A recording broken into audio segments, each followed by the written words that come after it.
Salmos 27 diz: o Senhor é a minha luz e a minha salvação. De quem terei temor? Cara, eu amo os salmos, tem tanta sabedoria e poder neles. Se você pegar isso daqui e meditar por 10 minutos num dia mau, você vai ter toda a força que você precisa para enfrentar o teu dia. Olha isso, cara. O Senhor é a minha luz e a minha salvação. Consciência de dependência. De quem eu terei temor? O Senhor é o meu forte refúgio. De quem eu terei medo? Ele está dizendo, se o Senhor é o meu refúgio, eu vou temer a quem? Tem uma passagem, não lembro onde está, eu acho ela linda. Ela diz que o Senhor se irou e das narinas dele saiu fumaça. Nações se abalam. Uma palavra que ele dá, irmão, divide reinos, muda história, divide a história em dois. Irmão, Deus é poderoso para mudar histórias. Era no passado, continua sendo hoje e ele não mudou. Você está comigo? Então a primeira consciência que eu tenho que ter é de dependência de Deus. É isso que faz eu ter força no meio da dor. É no meio do caos, é no meio da crise, é no meio da dúvida, no meio do medo você falar, não, peraí, eu confio em Deus. Se Deus é por mim, quem será contra mim? Se Deus agir em meu favor, quem impedirá o seu agir? E a segunda base que a gente tem que ter consciência é da promessa. É para mim, irmão, eu estou terminando. Quando eu tenho consciência da promessa, eu trago à memória aquilo que me dá esperança no meio da dor. Pega essa chave. Você está ouvindo isso de alguém que tem propriedade. Eu estou meio acabado, mas eu tenho 33 anos, eu sou relativamente novo. Mas eu tenho algumas histórias com Deus. Você já ouviu ela várias vezes, porque eu falo sobre elas o tempo inteiro. Eu acredito que tem propriedade para ministrar milagre quem viveu milagre. Eu acredito que tem propriedade para falar de um Deus que socorre quando todo mundo diz que não dá mais, quando você foi socorrido por Deus, quando todo mundo dizia que não dá mais. Ninguém podia falar para Pedro como é andar sobre as águas, porque ele foi o único que saiu do barco. Então, a gente tem que ouvir quem tem propriedade, foi tocado por Deus naquilo que está ministrando. Você está comigo? Amém? Então, irmão, ter consciência da promessa é o que mantém você de pé no dia mau. Eu lembro quando eu estava internado, eu comparava o que eu via com aquilo que Deus tinha falado. Pega essa chave. Então o que eu via? Eu estou de fralda no CTI. Eu tô entubado, saturação baixa, coração parando. Ok, o que Deus falou? Deus falou que me levaria para nações, eu não toquei elas ainda. Deus falou que me daria voz para a minha geração, eu nem comecei a pregar ainda. Deus falou que me daria filhos, eu só tenho uma ainda. Deus falou que faria coisas, eu só vi uma parte do que Ele falou. Então eu comparo a minha realidade atual com a promessa que Deus me fez de futuro e eu vejo, não terminou, não é o final da história. Então ter consciência das promessas, me ajuda aí, irmão. Ter consciência das promessas no dia mau é o que faz eu me encher de esperança. Eu não estou falando para você ser positivista, eu estou falando só para você lembrar. Não tem a ver com positivismo, tem a ver com memória. Lembra do que o Senhor te disse. Lembra do que Ele te prometeu. Salmo 119 diz, esse é o meu consolo no meu sofrimento. A sua promessa me dá vida. Cara, olha que forte isso. Esse é o meu consolo no meu sofrimento. A tua promessa me dá vida. Eu queria que a gente fizesse isso como um exercício. No dia mau você vai lembrar disso. Senhor, esse é o meu consolo nesse dia mau. A tua promessa me dá vida. Imagina o seguinte, uma porta se fechou, uma porta que você tinha muita expectativa, se fechou, você precisa parar e ministrar para a sua própria alma. Porque você é espírito, a gente tem uma alma, está num corpo, mas você é espírito. O problema é que tem muita gente deixando a alma governar o que na verdade o espírito deveria liberar sobre ela. Por isso que o salmista fala, porque se inquieta, ó minha alma. Ele está ministrando sobre ela, porque ele não é ela. A gente está vendo uma geração almática, deixando sentimentos governarem você, irmão. Você não é o que você sente, você é o que Deus diz que você é. Você está comigo? A banda pode subir para me ajudar, por favor? Senão eu vou pregar mais 10 minutos aqui. Me ajuda, irmão. Você não é o que você sente. Se eu começar a ser o que eu sinto, no dia bom eu sou forte, no dia mau eu sou fraco. Quando outros dizem que não vai acontecer, eu desisto. Quando outros acham que vai acontecer, eu acredito. Agora, quando eu desassocio todo o sentimento da minha identidade, eu sou quem Deus diz que eu sou, eu posso o que Deus diz que eu posso, e eu vou viver o que Deus disse que eu viveria. A promessa dele é que me define, não os meus sentimentos. A promessa dele é quem me gerou, irmão, não foram os meus sentimentos. Os meus sentimentos não opinaram quando Deus me desenhou na Gênesis. Então eles não podem dizer até onde eu posso ir. Deus já depositou em mim palavras, promessas, desígnios. Você está comigo? Então pega isso, irmão. Consciência da dependência e a consciência da promessa. Essa é a chave. Essa é a chave para a gente permanecer de pé no dia mau. Hebreus 12:1 diz: Jesus, livremos de tudo o que nos atrapalha e do pecado que nos envolve, e corramos com perseverança a corrida que nos é proposta, tendo os olhos fitos em Jesus, autor e consumador da nossa fé. Ele, pela alegria que lhe fora proposta, suportou a cruz, desprezando a vergonha, e assentou-se à direita do trono de Deus. Então pensem bem naquele que suportou tal oposição dos pecadores contra si mesmo, para que vocês não se cansem e nem desanimem. Irmão, pega essa chave. Tem um versículo em Hebreus 12 aqui que é poderoso demais. Você está comigo? Isso é muito forte. A palavra está dizendo: coloca os teus olhos fitos em Jesus. Não tira o olhar dele. Coloca o teu olhar em Jesus. Porque ele, pela alegria que lhe fora proposta, suportou a cruz. Olha a chave que a palavra está dizendo. A palavra está dizendo: Jesus suportou a cruz porque havia uma promessa feita para ele antes da cruz. Então havia uma alegria proposta. Deus falou: filho, você vai enfrentar a cruz, e depois que eu te chamar da morte, você vai estabelecer a redenção e vai se assentar ao meu lado direito. Você vai se despedir de toda a glória, de toda a honra. Você vai andar como um homem comum, mas depois que eu te trouxer dos mortos, eu vou derramar sobre você tudo aquilo que você tinha antes de se entregar pela criação. Então Jesus está lá, e a alegria que foi proposta para ele é saber que ninguém mais estaria afastado do Pai através do que ele faria daqui a alguns passos. Jesus está lá e a dor está dizendo: não faz sentido, mas a promessa que ele carrega diz: assim que você se entregar, todo aquele que crer em você será salvo. Cada família que está nesse auditório, eu tenho plena convicção que veio a consciência de Jesus, cada nome, cada família, cada geração, cada lugar. Pessoas que daqui a 20 anos vão levantar as mãos dizendo: eu te reconheço como meu único e suficiente Salvador. Faziam parte da alegria que foi proposta para Jesus no passado. Então a Bíblia está dizendo: quando ele está lá sentindo a dor, ele lembra da alegria que fora proposta, e por conta dela suportou a vergonha e a dor. Você está comigo? Irmão, isso é muito poderoso. Se até Jesus teve que trazer à memória a alegria proposta por Deus para suportar a dor, como a gente acha que vai conseguir romper se a gente se esquecer do que Deus falou?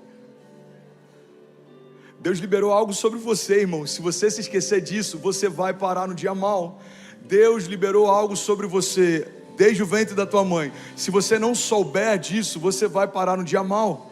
A loucura é que tem uma geração querendo ser perseverante sem saber as promessas que Deus já depositou. Pastor, eu quero ser resiliente, eu quero ser perseverante, mas quais são as promessas que Deus tem para mim? Eu não sei, pergunta para Ele.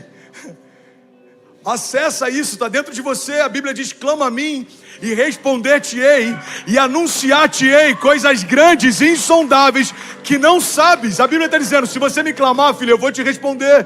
Me clama e eu vou te dar respostas. Eu vou te anunciar coisas grandes e insondáveis que não sabes. Sabe, foi no culto como esse que em alguns momentos Deus falou comigo coisas que a gente está vivendo hoje.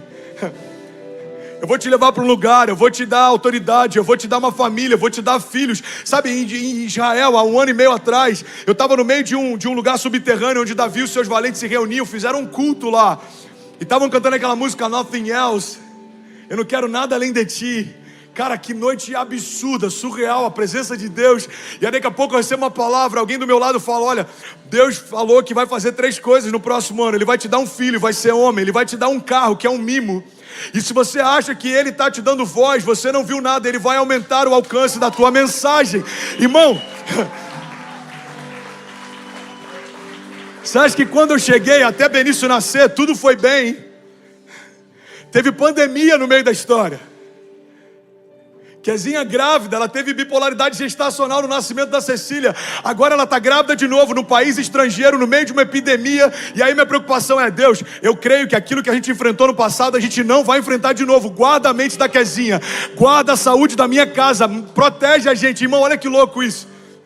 O que faz você crer, confiar, não duvidar, não esmorecer, não parar? Eu tenho uma promessa, Deus falou que faria. Não tem dúvida se o meu filho vai nascer saudável. Deus me disse na cidade dele que me daria. Então, se Deus disse que vai acontecer, declara comigo, diga, já aconteceu.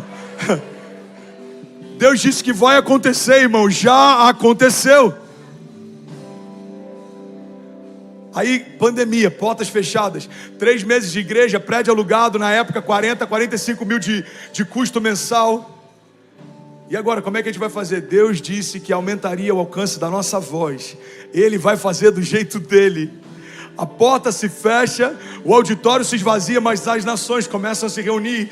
É como se Deus fosse acrescentando. Eu creio que assim como na igreja primitiva, a Bíblia diz que Deus acrescentava todos os dias as famílias, e é isso que Deus tem feito. Irmão, você acha que é natural alguém na Indonésia, em Mônaco, na Eslovênia, parar para ouvir o que a gente está ouvindo nessa manhã? Deus está fazendo uma coisa nova.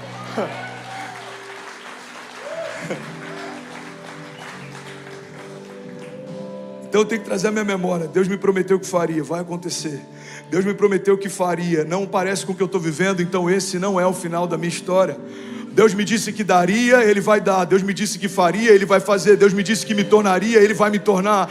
Deus disse que abriria a porta, ela vai se abrir. Deus disse que fecharia a boca dos meus opositores, Ele vai fechar. Deus disse que me justificaria, Ele certamente vai me justificar. Deus disse que nada faltaria na minha despensa. Eu nunca vi um justo mendigar o pão, sua descendência passa fome. Certamente não vai faltar. Declare com autoridade, diga, nada vai faltar. Essa é uma promessa que meu pai me fez. Hebreus 6 diz, de modo que vocês não se tornem negligentes, mas imitem aquele que por meio da fé e da paciência recebeu a terra prometida. Quando Deus fez a promessa a Abraão, por não haver ninguém superior a ele para jurar, jurou por si mesmo, dizendo, esteja certo que eu o abençoarei e farei descendentes numerosos a partir de você. Pega essa chave, eu finalizo aqui. E foi assim que depois de esperar pacientemente, Abraão alcançou a promessa. Hebreus está falando de heróis da fé. Pega isso, irmão. Hebreus está falando de homens que apagaram o poder do fogo, enfrentaram o fio da espada, enfrentaram cobras com leões. Mas o que Hebreus está dizendo é que o que eles viveram não tem a ver só com a força que eles tinham, mas com a paciência em esperar que Deus fizesse o que disse que faria. Olha para mim, irmão, eu vou finalizar aqui. Se Deus te deu uma palavra para começar, comece. Mas se Deus não te deu uma palavra para parar, não pare. A sua dor vai começar a ser combustível. A sua dor vai começar a ser uma motivação. Deus disse que faria. Ele não disse que seria fácil. Deus nunca disse que seria fácil. Deus nunca disse que seria sem dor. Deus nunca disse que seria confortável. Deus nunca disse que aconteceria sentado no meu sofá ou que cairia do céu o meu milagre. Não, Deus sempre disse pra gente, seja forte e corajoso.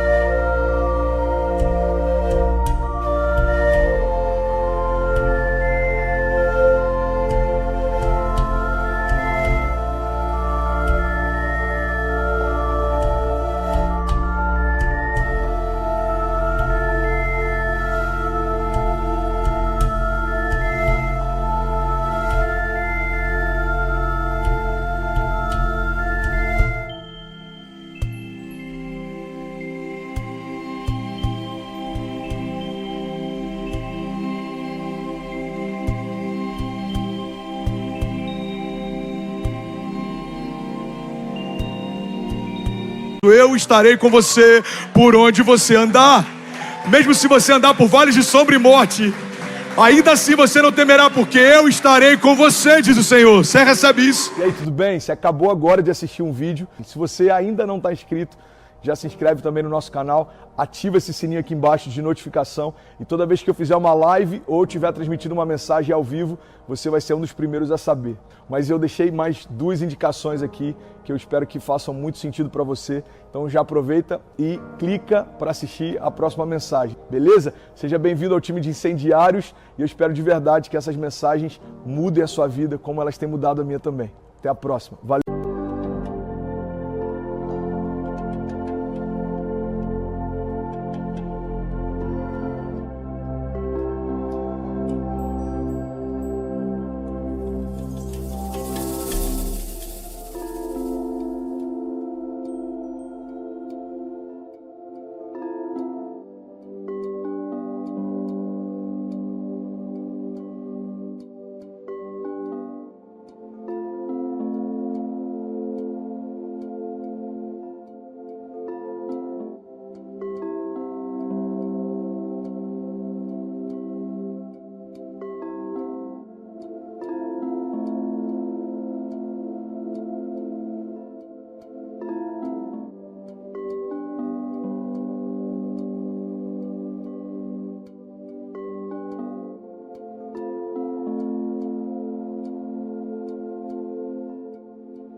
Canvas, I paint my fears, brush strokes of sorrow, colors of tears, and I scream and the sun is calling, endless